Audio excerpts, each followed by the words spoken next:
I returned home from work and found my relatives in my apartment waiting for dinner again. They'd been doing it for months, but this time I walked right past them to my room and called the police. Can you believe I came home from work one day, walked past 6 uninvited relatives sprawled out in my living room, went straight to my bedroom, and called the police? Yeah. I did that. Because sometimes, when people push you too far, you realize you're done being reasonable, and you just snap. Before that day, before everything exploded, I honestly thought I had it all. I was 34, a pediatric occupational therapist, a job I'd trained 7 years for and genuinely loved. The kind of deep, meaningful love you have for work that truly matters. I bought my own 2-bedroom apartment at 31, paid for with my own savings. It was on a quiet street, a bakery on one corner, a pharmacy on the other, and a park 3 blocks east where I'd run when I had the energy. My apartment, it was mine. It had amazing light, west-facing windows that would turn the living room amber every afternoon. I furnished it slowly, deliberately, the way you do when you're building your own sanctuary, choosing every single piece because you actually wanted it there. My life was good. It was my life. Then, 2.5 years before this meltdown, I met Marcus. He was a civil engineer. Tall, thoughtful, the kind of guy who thinks before he speaks, with this dry humor that would surface gradually, like he was deciding to trust you with it. We dated for 8 months, and then he suggested we move in together. His lease was up, my place was bigger, and honestly, I was just so confident. Like, this is it. I'd waited for the right person, and I thought I'd found him. 13 months later, we had a small wedding, 60 guests in my aunt's garden that late September. Marcus even teared up a little during the vows. I thought that meant something important. I knew Marcus came from a big family. Like, really big. His parents lived an hour away, he had 2 brothers with kids, plus aunts, cousins, even family friends who basically were cousins. They were a unit, loud, constantly overlapping, moving in and out of each other's lives with this casual intimacy, like they'd never learned to separate. I grew up differently. Only child, quiet parents who kept their world small. So, at first, Marcus's family felt like pure abundance. All that warmth, all that noise, all those people who welcomed me with embraces, opinions, and homemade food pressed into my hands at every gathering. It felt beautiful. But what I didn't realize then, what I only understood slowly, gradually, like when you finally notice you've been hugging yourself for an hour and realize the room's actually freezing, was that welcoming me into their group and respecting the boundaries of my home were, to them, completely separate concepts. And that, my friends, was where the trouble began. The first time Marcus's brother and his wife stayed for a long weekend, I got 2 days' notice. Fine, I thought. Second time? 1 day. The third time, I came home to their car in my parking spot, and that was how I found out. By the 4th visit, I just stopped expecting any notice at all. And each time, I'd bring it up with Marcus. Calmly. Specifically. My friend Patricia later told me I brought everything up with care, precision, and ultimately, insufficient force. He'd apologize every single time. He'd say he'd talk to them. Their family, Clara, he'd say. They don't think of it as imposing. He'd promise it wouldn't happen again. And each time, it did happen again, just a little bit worse. You know how these things go when there are no real consequences. Let me be really specific about what slightly worse looked like. Because, I know, when you talk about this kind of slow accumulation of annoyances, it can sound petty. Like I'm cataloging grievances too small to justify how I felt. But trust me, they weren't. Marcus's mom used my kitchen without asking, leaving it in a state I wouldn't leave a stranger's kitchen. His aunt rearranged my bathroom cabinet. Darling, you had it so cluttered, she said, without telling me, so I couldn't find my own medication for 3 days. His brother's kids drew on my hallway wall with a ballpoint pen. When I gently pointed it out to their mom, she just laughed, kids will be kids. And then she told Marcus I'd been cold to her. Marcus relayed this to me later, trying to be constructive. And I actually tried to take it as constructive. I softened my manner. I tried to draw the boundaries even smaller. I told myself, this is what marriage looks like when you marry into a big family. this discomfort?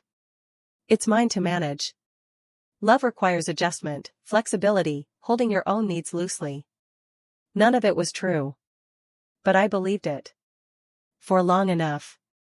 Long enough for my apartment, with its amber light and carefully chosen furniture, and that park 3 blocks away, to become something I was just hosting in, instead of truly living in. And then came that Tuesday in November. I walked in and there were 6 relatives in my living room. I'd had a genuinely awful day. One of my young patients, a 6-year-old with cerebral palsy named Ethan, who I'd been working with for 14 months, had a serious setback. That meant a huge adjustment to his treatment plan, a difficult conversation with his parents, and 2 hours of paperwork after that. I left the center at 6:15 p.m., grabbed a tuna sandwich from the cafe downstairs, and ate it in my car before driving home. Because I knew, with the bone-deep certainty of a woman who's been in this situation enough times to have developed instincts about it, that I should not arrive home hungry. Ever again. I parked, climbed 3 flights, put my key in the lock, and opened my door. On the couch? Marcus's cousin Dimitri and his wife, Lena. Dimitri's mom, Marcus's Aunt Galina, was in my armchair. The armchair I'd carried up 3 flights myself, the one upholstered in a fabric I'd spent 2 weeks agonizing over. 2 of Lena and Dimitri's kids, 7 and 9, both boys, were glued to the TV, which was blasting at a volume I would never choose.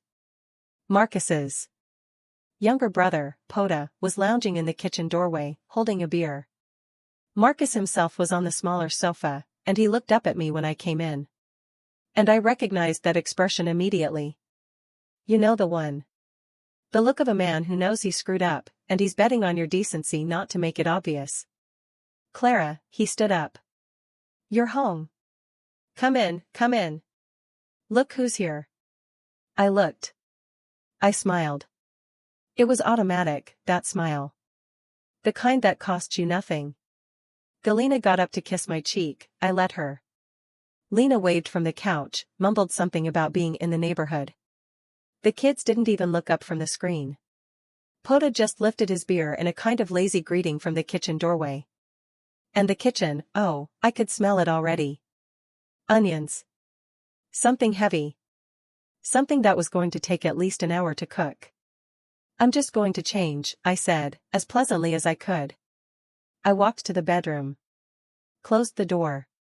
I sat on the edge of the bed in the half-dark, took off my shoes, and held them in my lap for a moment. The TV was still blaring through the wall. The smell of onions was stronger than I wanted. I was fed. I was utterly exhausted. I'd just spent the last 3 hours managing other people's pain and distress, professionally and competently. And I had nothing left.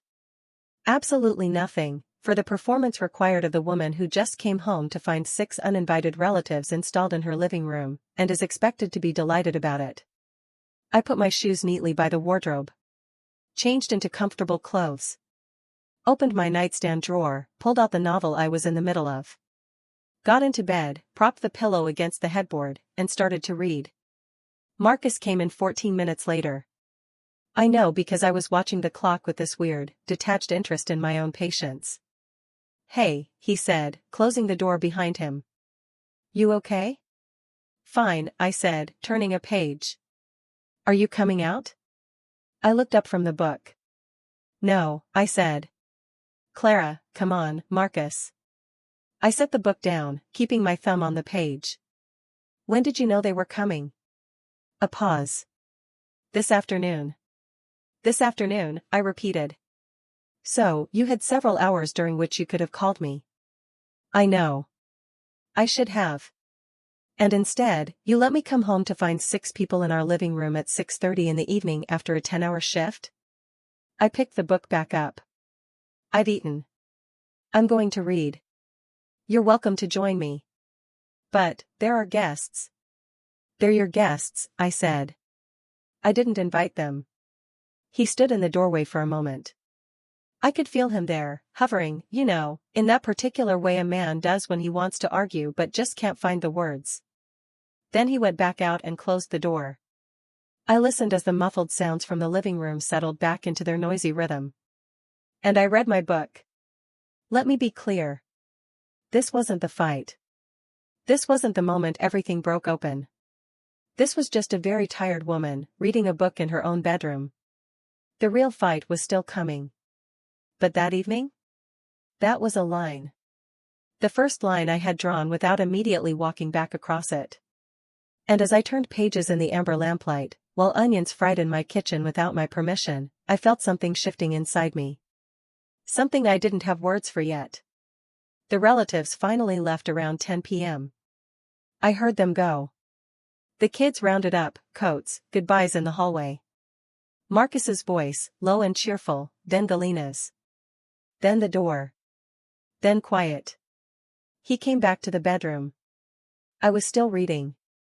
He got ready for bed without speaking, lay down beside me. For a long while, neither of us said anything. Then he broke the silence. You were rude. I turned a page. I was tired, I said.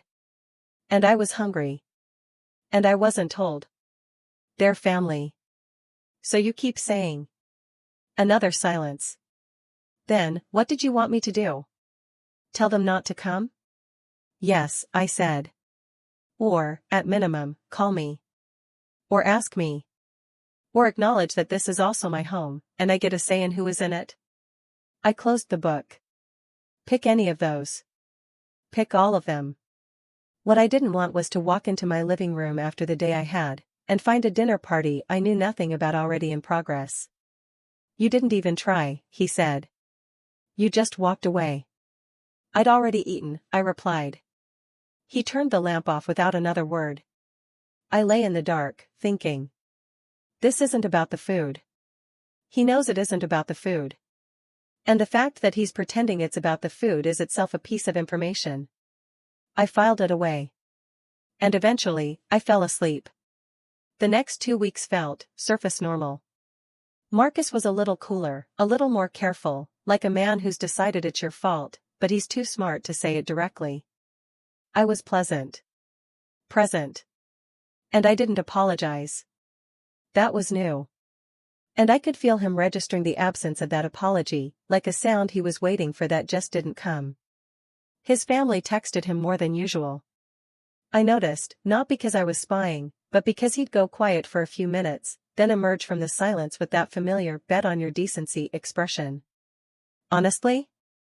I was getting tired of it. Galina called me directly the Thursday after the visit. I was at work, so I let it go to voicemail. I listened in my car at lunch. She sounded worried.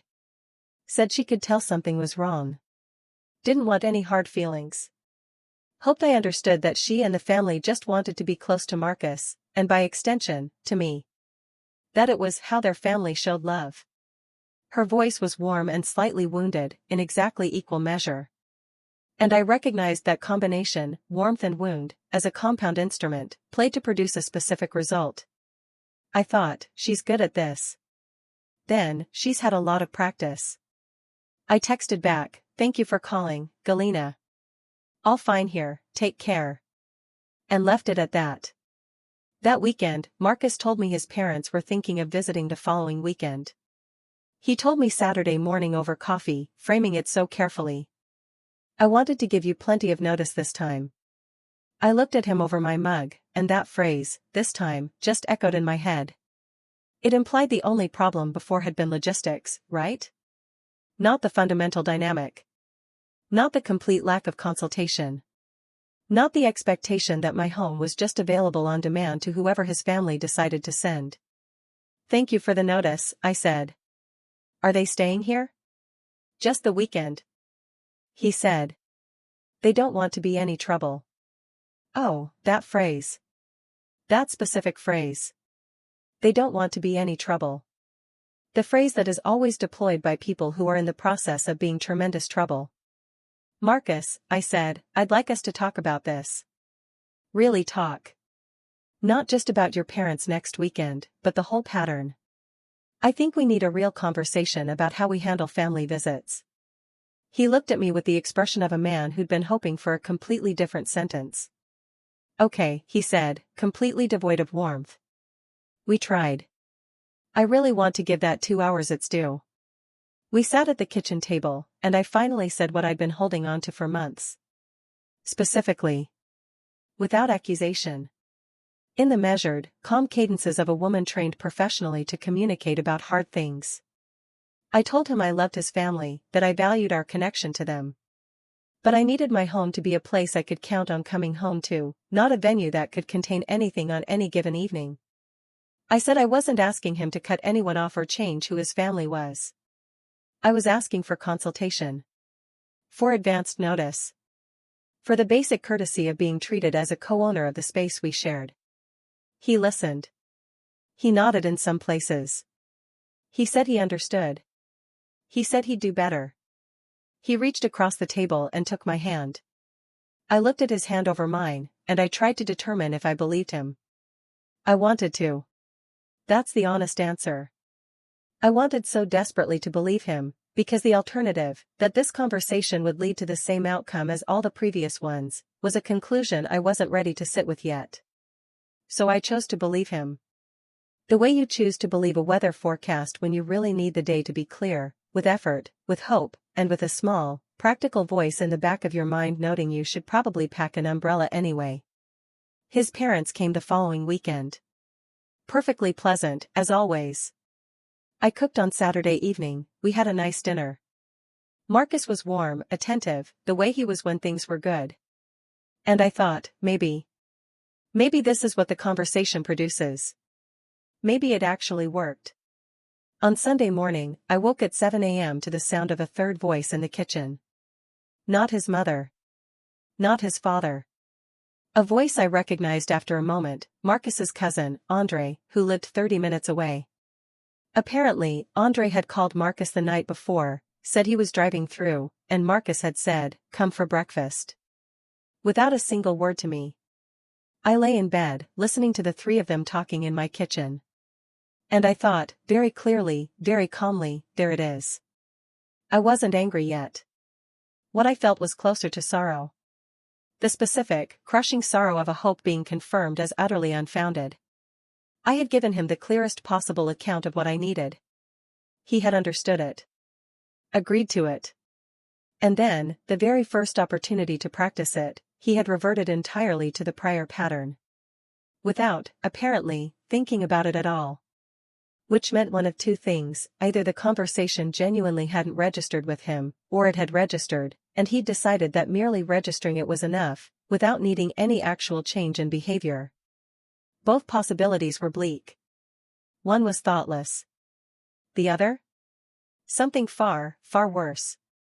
I got up. Went to the kitchen. Said good morning to Andre, who was a perfectly nice person and bore no responsibility for his cousin's choices. I made myself coffee. And then I excused myself to go for a run. I ran for 45 minutes in the park 3 blocks east, the park I'd known before Marcus. And I thought about what my life looked like from the outside, and what it felt like from the inside. And how wide the gap between those two views had become. When I got home, Andre was gone. Marcus was washing dishes. He turned around and looked at me with a new expression. One that had replaced the bet on your decency look. Something slightly more apprehensive. The look of a man who's finally starting to understand that the account he's been drawing on might be close to empty. I forgot to mention Andre was coming, he said. I know, I replied. It was just breakfast. Marcus, I said, still in my running clothes, hair pulled back, probably still a little flushed from the cold. I'm going to shower. When I come out, I'd like to talk. Not about Andre specifically, but about what happens now. He blinked. What do you mean, what happens now? I mean, I said, I think we have a problem that's bigger than just logistics. And I think we need to decide, together, whether we're going to actually solve it. Really solve it. Not just discuss it, and then return to default. I went to shower. And while the hot water ran over me, I thought about the list of options in front of me. Which one could I live with? And I thought about the word that had been forming in my mind for 3 months, gathering mass. The word I'd been circling without letting myself land on it. The word was, enough. The shower conversation, the one I'd promised, the one he'd been dreading, happened at the kitchen table. Again. Same chairs, same mugs, same window looking out at the street below. But something about the quality of the light that Sunday felt different. Harder, maybe. Less forgiving. Or perhaps it was just me that was different. And light is neutral, I'd been projecting warmth onto it all along. I told Marcus I needed him to understand something that perhaps I hadn't communicated with sufficient directness before. And the reason I hadn't was that I'd been operating under the assumption that softening the edges of a true thing made it easier for someone to accept. What I'd learned. Softening the edges just made it easier to ignore. So, I was going to say it directly. Your family treats our home like a hotel, I said. Not maliciously. I don't think they mean harm. But the effect is the same, regardless of intent. I come home not knowing who will be here. I don't get consulted about guests. When I express discomfort, I'm described as cold or unwelcoming. And when we discuss it, you agree with me, and nothing changes. I held my coffee mug in both hands. That's not a logistics problem, Marcus. That's a priorities problem. And the priority that's consistently losing? Is me. Marcus was quiet for a long time. The kind of quiet that isn't thoughtful, but defensive. The silence of someone sorting through available responses, looking for one that might diffuse without actually conceding. Finally, he spoke. My family is important to me. I know that, I said. They've always been like this. It's how they are. I know that too, I replied. My question is whether how they are is compatible with what I need. And whether that's something you want to work on, or whether it's something you've decided is simply fixed. That this is how your family operates, and I just need to adjust to it. He looked at me. I don't think it's fair to make me choose. I'm not asking you to choose between me and your family, I said. I'm asking you to choose between two versions of our marriage. One where I'm a full partner whose needs have equal weight. And one where I'm constantly managing around your family's access to our space, indefinitely, and pretending it's fine. I set my mug down with a clink. Those are the two options. I'd like to know which one you're choosing. The silence that followed was longer than the first. Outside, a bus went past. Someone's dog barked twice, then stopped. Marcus looked at the table. I looked at Marcus. And I felt, with a clarity that was almost peaceful, that I was about to find out something I hadn't known for certain until this very moment. He finally said, I don't think you're being reasonable. There it was. Not, I hear you, and I want to do better. Not, you're right, and I've been taking you for granted. Not even a negotiation, a counteroffer, an attempt to meet me halfway. Just, I don't think you're being reasonable. Which wasn't a response to what I'd said. It was a verdict on the person who had said it. Okay, I said. Okay, he repeated. I needed to know where you stood, I said. Now I do. I got up, rinsed my mug, and went to the bedroom.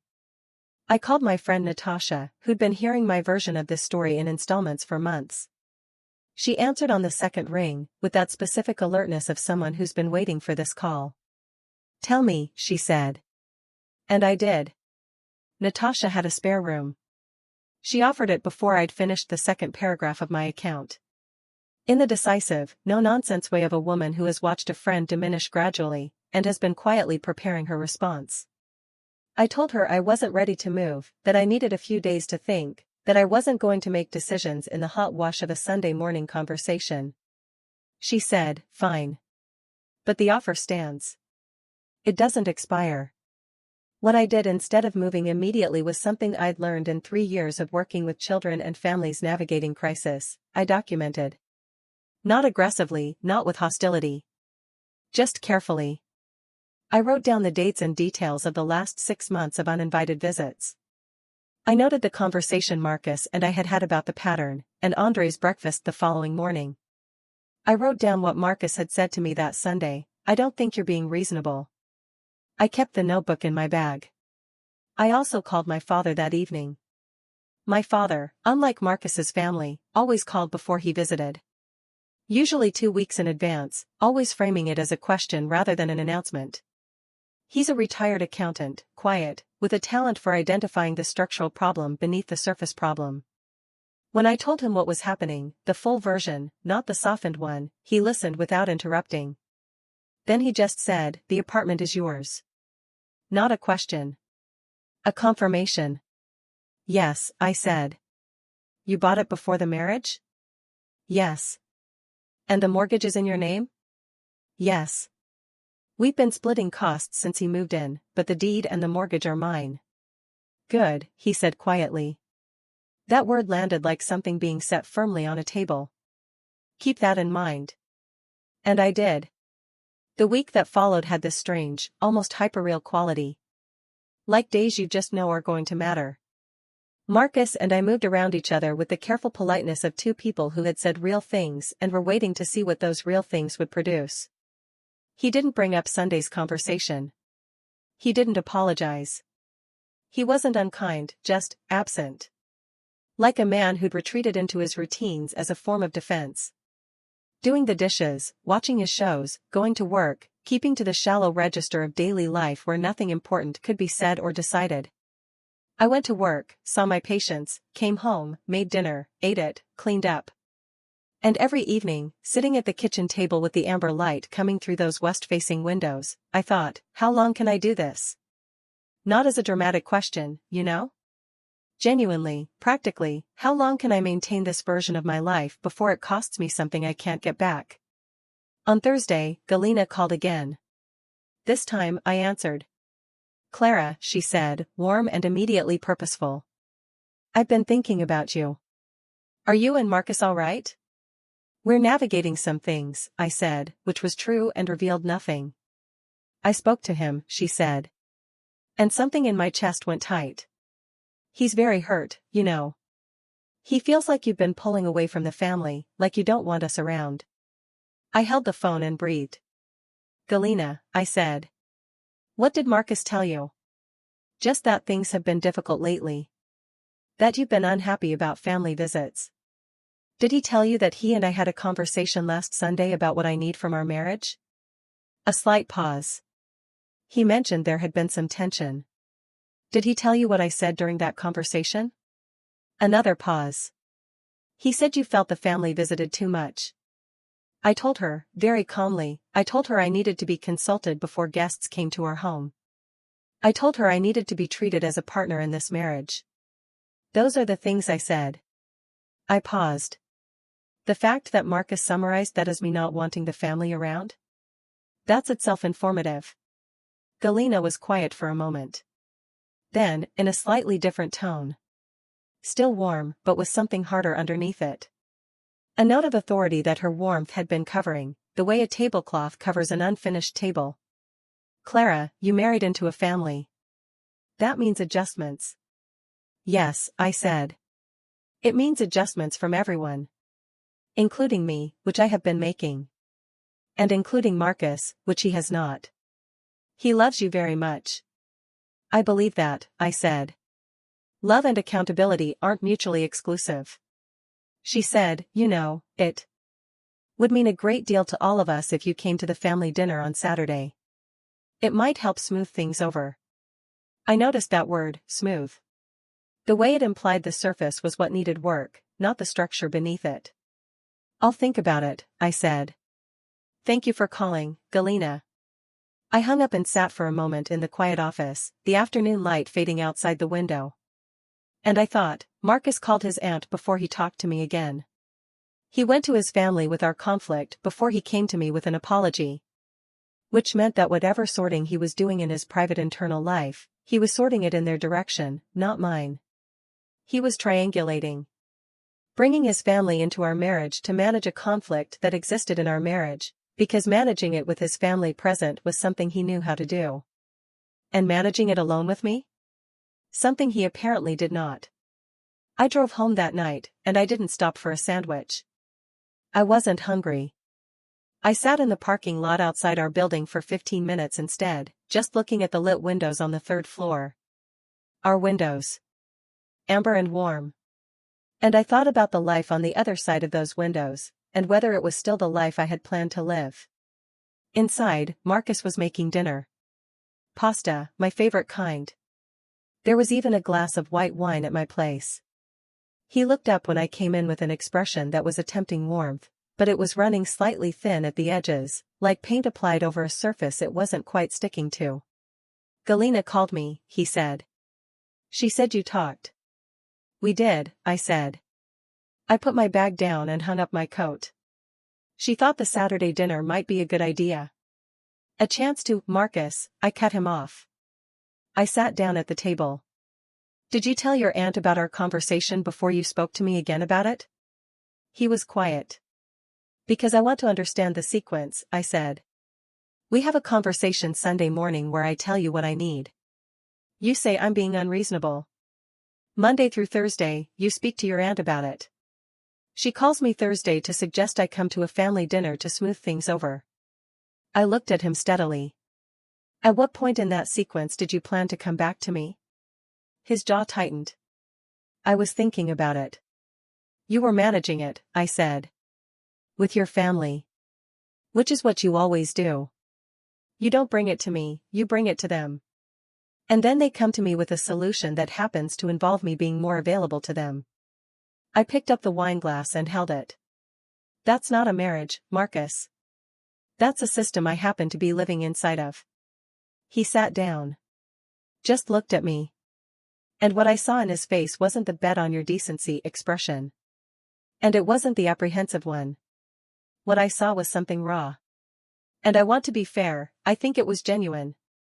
I think he looked at me in that moment and saw, perhaps for the first time clearly, the gaping chasm between what he'd been offering and what I'd needed.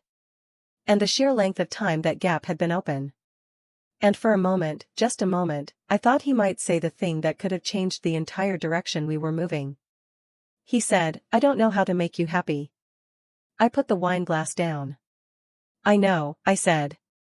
And that was the saddest thing I said in the whole conversation. Because it was true. And because it wasn't an accusation, but a diagnosis.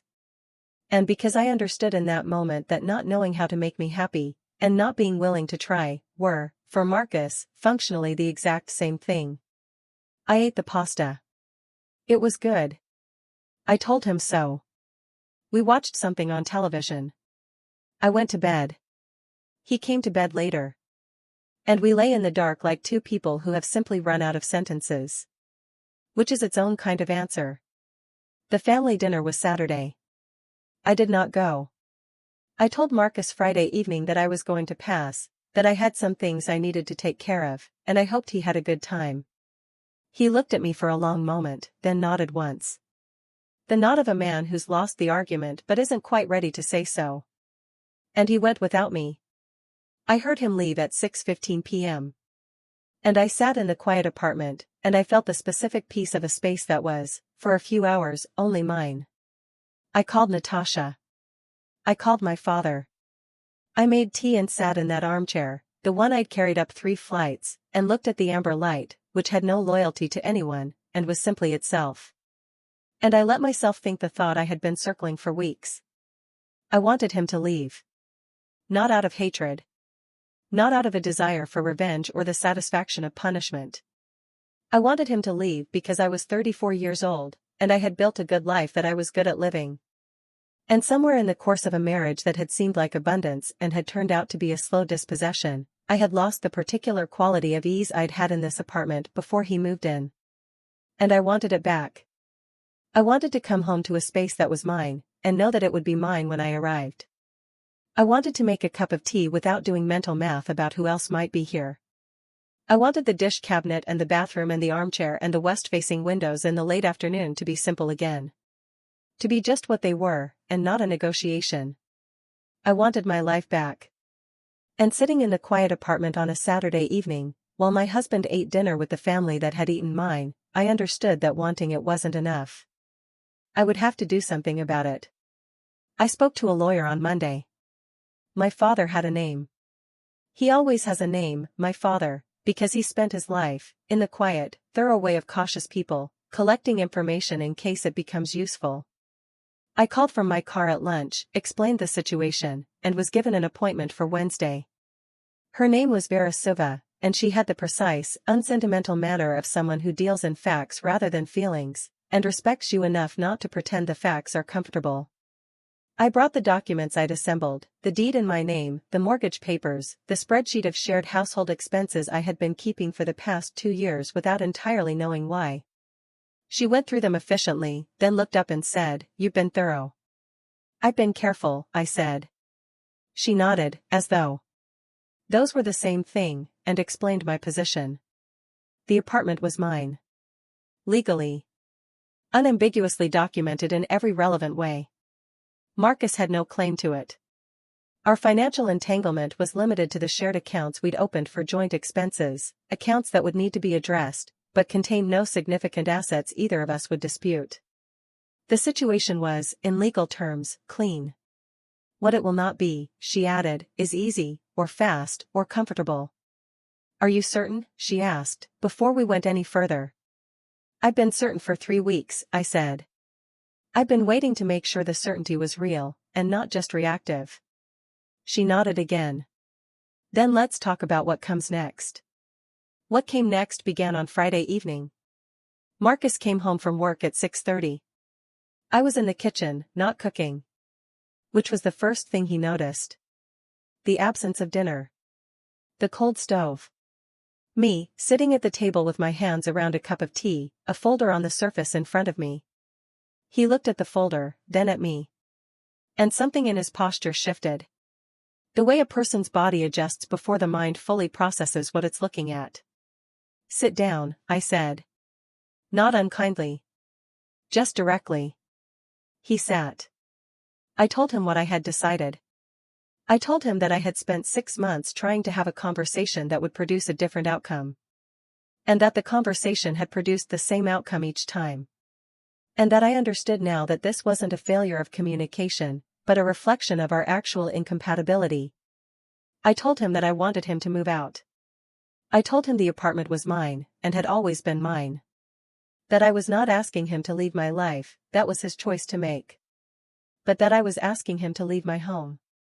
I told him I had spoken to a lawyer, that the process was straightforward, and that I wanted to handle it with dignity and as little damage as possible. He listened. He was very still. When I finished, he said nothing for a long moment. Then he said, "Is this because of my family?" I thought about how to answer that. "It's because of us," I said finally.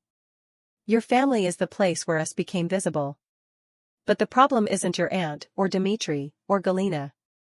The problem is that I have been telling you what I need for months, and you have consistently chosen not to hear it. Not because you're a bad person. But because hearing it would have required you to do something difficult. And doing something difficult, where your family is concerned, is something you're not able to do. And I cannot build a life with someone who is not able to do that." He said, "You could have tried harder." "I tried for 6 months," I said. "I tried with conversations, and with patience, and with adjustments, and with giving you the benefit of the doubt when the doubt had completely run out. I am done trying in a direction that doesn't go anywhere." I paused. "I don't want to fight about this. I'm not angry. I'm just finished." He looked at me for a long time. His face was doing several things at once: grief, anger, and the specific wounded pride of a man who has been told a thing he cannot argue against. Then he stood up, pushed his chair back, and went to the bedroom. I heard the sounds of things being moved. The wardrobe opening. I sat at the kitchen table with my tea, which had gone cold, and listened to my husband pack a bag. He left that night, to stay at his brother's.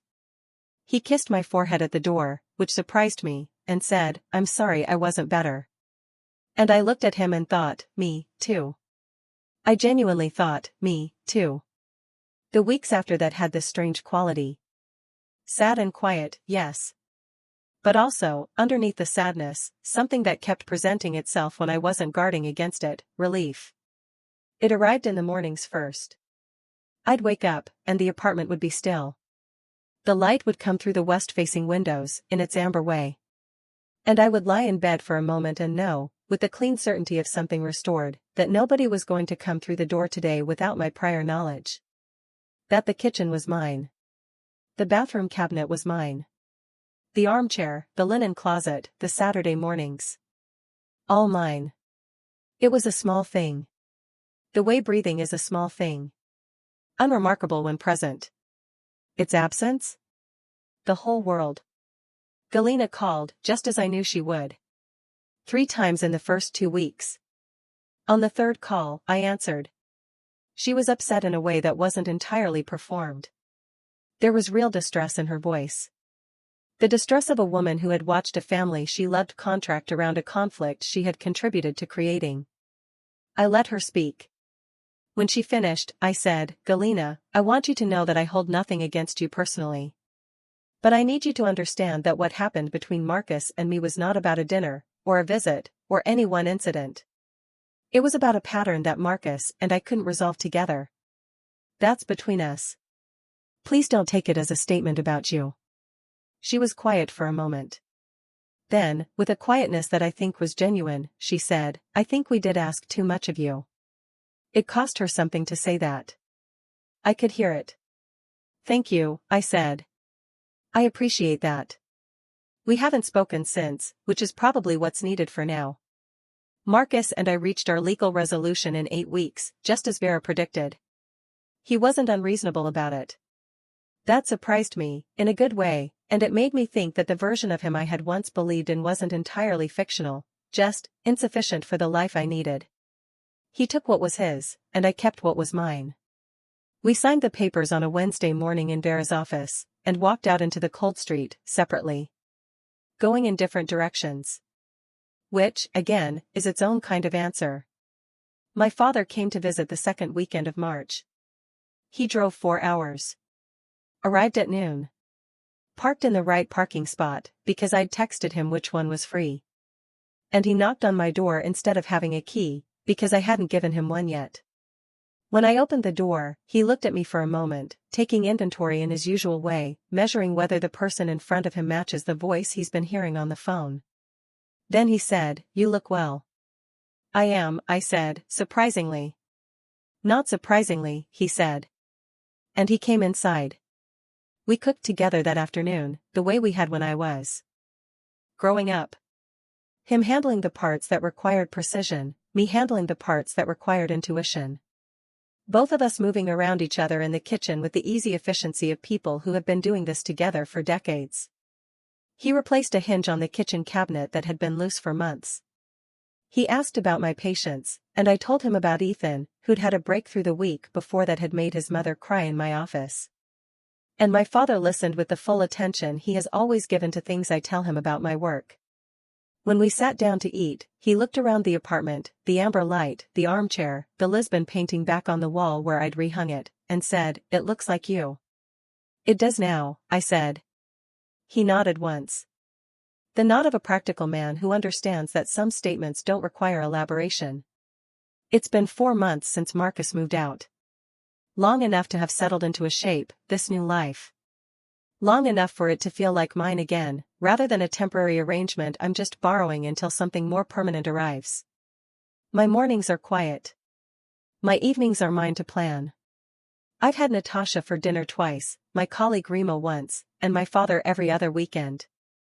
And each time someone comes through my door, it's because I have chosen it. Because I have said yes. Because the invitation was mine to give. Am I without sadness? I want to be honest about that.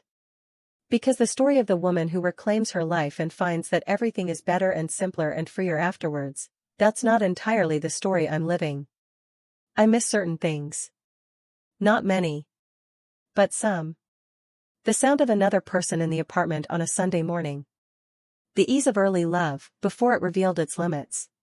The version of Marcus that might have been possible in a different life, with a different inheritance.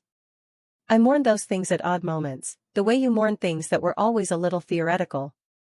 With something that is not quite grief, and not quite regret, but lives in the neighborhood of both. What I don't mourn. The 6 relatives on the couch.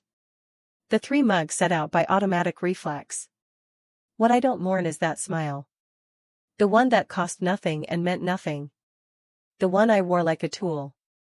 I haven't worn that smile since. I went for a run last Saturday morning in the park 3 blocks east.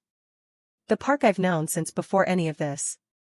It was early enough to be cold, that pale winter cold that makes the light look so clean and particular. And I ran my usual loop. Then I sat on a bench for a few minutes before heading back, the way I sometimes do when I'm not in a hurry, which I often am not, anymore. A dog came and put its head briefly against my knee, then moved on. 2 children argued about something, and resolved it without adult intervention. The bakery on the corner was opening. I could smell it from the park. Bread and something sweet. The kind of smell that asks nothing from you, and gives you something anyway. I sat there for a while. I wasn't in a hurry. The apartment would be there when I got back. Amber lit. Quiet. Mine. Nobody would be in it that I hadn't invited. The cabinet hinge was fixed. The dish rack was where I kept it. The cedar blocks were in the linen closet. The Lisbon painting was at the height I had chosen. And the door? The door had my name on the lease. And the lock answered to my key. I got up and ran home. Some things, when you finally get them back, you understand for the first time just how much they always cost.